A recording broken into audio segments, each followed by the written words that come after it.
قصة أبلة نظيرة مؤلفة أشهر كتاب للطبخ. في السابق كان تدبير الشؤون المنزلية من ضمن اهتمامات المؤسسات التعليمية المصرية، ووصل إلى تدشين معاهد لإخراج سيدات على وعي واسع فيما يخص البيت والأسرة، وهو ما ساهم في ذيوع صيت أبلة نظيرة أشهر رواد الطبخ في مصر.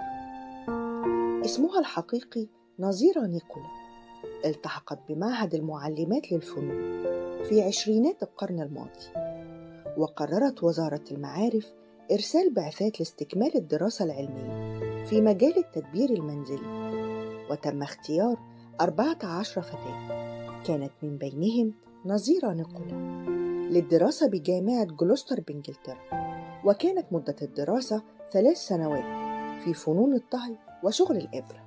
وبعودتها إلى مصر عملت كمدرسة لمادة الثقافة النسوية، وتدرجت في المناصب إلى أن أصبحت المفتشة العامة بوزارة المعارف، وربطتها علاقة صداقة بالسيدة بهية عثمان، والتي تخرجت من كلية بريدج هاوس وشغلت وظيفة المفتشة العامة بوزارة المعارف. وفي الأربعينات أعلنت وزارة المعارف عن مسابقة لتأليف كتاب في الطهي لاعتماده كمنهج دراسي للفتيات، وتقدمت نظيرة وبهية للمسابقة وألفت كتاب أصول الطهي في أكثر من 800 صفحة، وقدموا الكتاب للملكة فريد. واهتم الكتاب بأرشفة الأكلات المصرية وتقديم العديد من النصائح والتوصيات لربات البيوت.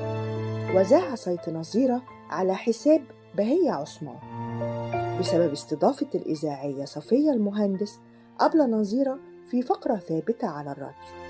ويذكر أنه أصابها الحزن بعد تهكم الفنان سمير غانم على كتابها في مسرحية المتزوجون، واصفا صفحة الملوخية بصفحة الوفيات، وتوفيت عن عمر 92 عام. كنت معكم أنا مروة صالح. قصة أبلة